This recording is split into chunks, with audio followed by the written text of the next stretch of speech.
Hello அஸ்ஸலாமு அலைக்கும் friends, நீங்கள் எப்படி இருக்கிறீங்க? நல்லா இருப்பீங்க எதிர்பார்க்குறேன். நானும் நல்லா இருக்கிறேன். இன்றைக்கி நான் குடல் குழம்பு செஞ்சுருக்கேன், கூட்டு செஞ்சுருக்கேன்.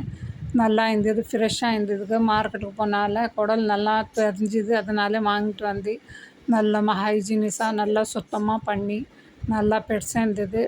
எங்கள் பசங்க கூட வந்துருந்தாங்க, அதனால் குடல் சாப்பிடணும் போல் ஆசை இருந்தது. நல்லா கழுவிட்டு நல்லா சுத்தமாக பண்ணி சமையல் பண்ண போகிறேன். நம்மளுக்கு தேவையான வெங்காயம், தேவையான எண்ணெய் சேர்த்துக்கணும்.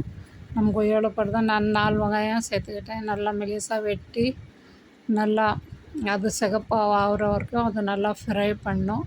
அப்புறமா ஒரு 4 தக்காளி, 4 பச்சை மிளகா, கொஞ்சம் கொத்தமல்லி, மஞ்சத்தூள், மிளகாத்தூள் கொஞ்சோண்டு. பசங்க காரம் சாப்பிட மாட்டாங்க, வயிறு நிறைய இருந்தால் கொஞ்சம் மிளகாத்தூள் சேர்த்து எல்லாம் மிக்ஸ் பண்ணி நல்லா சிகப்பாகிற வரைக்கும் நல்லா ஃப்ரை ஆகிற வரைக்கும் இது செய்யணும். அதுக்கப்புறமா குடல் போட்டு நல்லா அதுவும் நல்லா வறுக்கணும். நல்லா கலக்கி விடணும். கலக்கி விட்டு நல்லா கொஞ்சம் தண்ணி ஊற்றினேன். அதில் நல்லா மிக்ஸ் பண்ணியிருக்கேன் பாருங்கள். நல்லா மிக்ஸ் ஆகுது. நல்லா இது பண்ணி மிக்ஸ் ஆகிடுச்சி. அப்புறமா கடலைப்பருப்பு இருக்கு இல்லையா, அது போட்டால் நல்லா டேஸ்ட்டாக இருக்கும். நல்லா நம்மளுக்கு அது மாதிரி செஞ்சு சாப்பிட்டா ரொம்ப பிடிக்கும். கடலைப்பருப்பு கொஞ்சம் போட்டிருக்கிறேன். அது குடல் கொஞ்சம் வேகுனதுக்கு அப்புறமா 4 விசில் கொடுத்தேன்.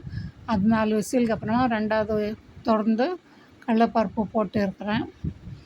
கடலைப்பருப்பு போட்டு அதை நல்லா கலக்கி விட்டுட்டு எல்லாம் செஞ்சுறேன். எல்லாம் நல்லா மிக்ஸ் ஆகிடுச்சு பாருங்கள். நல்லா சூப்பராக ஆகிடுச்சு பாருங்கள். கலர் பாருங்க, நல்லா எண்ணெய் விட்டு இருக்குது. நல்லா டேஸ்டி நல்லா இருக்கும். நீங்களும் ட்ரை பண்ணுங்கள், நீங்களும் சாப்பிடுங்க ஃப்ரெண்ட்ஸ். பாருங்கள் ஆயிடுச்சு, நல்லா இதாகிருக்கு பாருங்கள். நல்லா ஆயிடுச்சு, நல்லா டேஸ்டியாக நல்லா இருக்கும். ஆட்டுக்குழல் ரொம்ப நாளாச்சு செஞ்சேன். அஸ்ஸலாமு அலைக்கும் ஃப்ரெண்ட்ஸ்.